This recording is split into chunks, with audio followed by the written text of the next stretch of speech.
like this have only not outside.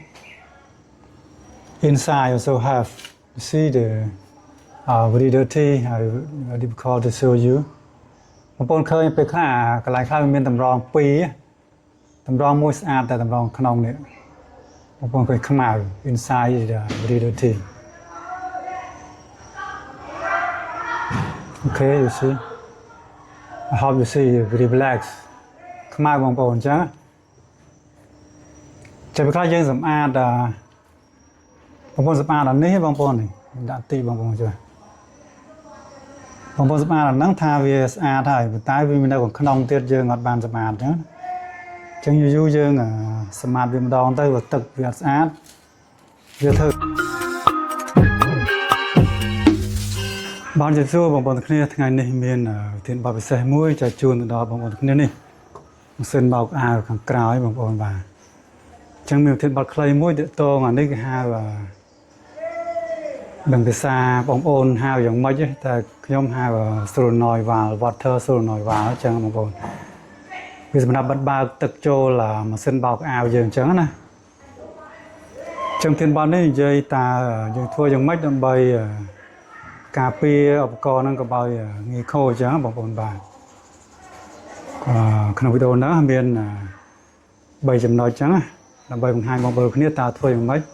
កុំឲ្យឧបករណ៍ហ្នឹងវាឆាប់ខូចយើងត្រូវចំណាយលុយដូរថ្មីហើយបើយើងអត់ចេះទេត្រូវរកជាងមកជួសជុលដើម្បីបដូរវាអញ្ចឹងណាបងប្អូនតែវីដេអូនៃការបដូរឧបករណ៍ហ្នឹងខ្ញុំមានបង្ហាញនៅក្នុងវីដេអូមុនផងដែរអញ្ចឹងបងប្អូនអាចចូលមើលវីដេអូមុនបានវីដេអូនេះខ្ញុំបង្ហាញធ្វើយ៉ាងម៉េចដើម្បីការពារវាកុំឲ្យឆាប់ខូចតែប៉ុណ្្នឹងឯងបងបាទ Okay, in the video we show you only the prevention the solenoid water valves of the washing machine. It can work long time or long life. So have a main point to share you and how to replacement. I have shown the other video already. So you want to know how to replace, so we show other video, so you go to through and watch that video. Okay, so the video show only the prevention only, that take care of your solenoid valve. It works a long time. Okay, I don't want to spend so much time when you miss you very few video. Okay, please subscribe my YouTube channel. Also have like share this video to another people can watch the video too, and any problem can comment below also. Okay, I thank you for support. បងប្អូនហើយអត់ចង់ចំណាយពេលវេលាបងប្អូនយូរហើយមុនចូលធានបទបើសិនជាបងប្អូនមិនទាន់បាន subscribe ទៅ channel ខ្ញុំសូមជួយ subscribe ទៅ channel របស់ខ្ញុំនៅផងដើម្បីជាកម្លាំងចិត្តដើម្បីទទួលបានវីដេអូថ្មីបន្ថែមទៀតហើយសូមជួយ share វីដេអូនេះផងទៅដល់បងប្អូនផ្សេងទៀតគាត់អាចបានទទួលចំណេះដឹងពីវីដេអូនេះផងដែរបងប្អូនគ្នាហើយយើងចេះទៅយើងអាចបានចំណាយលុយហើយចំណាយពេលវេលារងចាំជាងបងប្អូនគ្នាឥឡូវយើងចូលទៅដល់ធានបទយើងទាំងអស់គ្នាបាទចូលធានបទយើងបងប្អូនចំណុចទី1តកតងនឹងនេះបងប្អូនទឹកប្រភពទឹកយើងបើវាចូលខ្សោយពេកទៅពេលចូលខ្សោយពេកអញ្ចឹងវាធ្វើឲ្យsolenoidនេះវាដំណើរការយូរពេលវាដំណើរការយូរវាធ្វើងាយខូចអានេះហៅខយវាបងប្អូននេះសមូលហ្នឹងហៅខយវាក្តៅយូរវាខូចវាស៊ីភ្លើងថាមពលយើងយូរ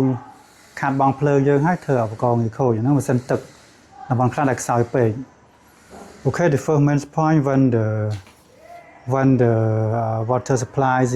low pressure, this one the supply powers supply pipes, okay, water pipes. So when it's low pressure, okay, so because the solenoid valve is see to the mechanical is spend long time to wash your clothes, so the coil will hot. Okay, so this is the first point. Okay, ហើយចំណុចទី2បងប្អូនចំណុចទី2គឺទាក់ទងទៅយកនឹងដែរនៅពេលដែលវាមានទឹកនៅពេលដែលមានទឹកវាសម្ពាធខ្លាំងពេកទៅពេលមានសម្ពាធខ្លាំងពេក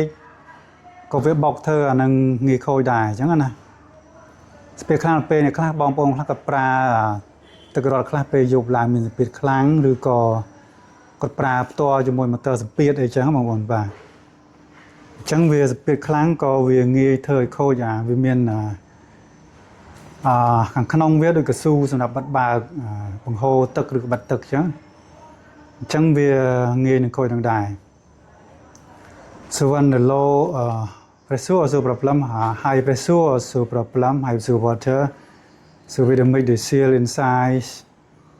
so some place the water source at night very high pressure so the problem we call the seal inside also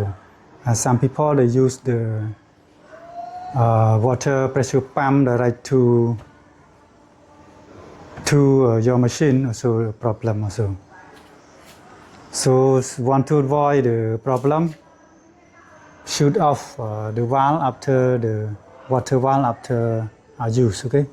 បងប្អូនដើម្បីការពារកុំឲ្យវាមានបញ្ហាអញ្ចឹងត្រូវបិទក្បាលរមណីហ្នឹងអញ្ចឹងបន្ទាប់ពីយើងប្រើប្រាស់រួចបិទវាទៅការពារទឹកមានសភាពខ្លាំងហើយវាបុកងាយខូចហ្នឹងដែរអញ្ចឹងណាបាទចាំបន្ថែមចំទឹកខ្លាំងពេកក៏មិនបានទឹកតិចពេកក៏មិនបានដែរយើងព្យាយាម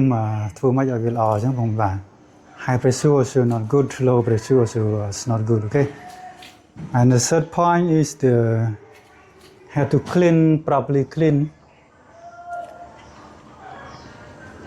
the filter okay this one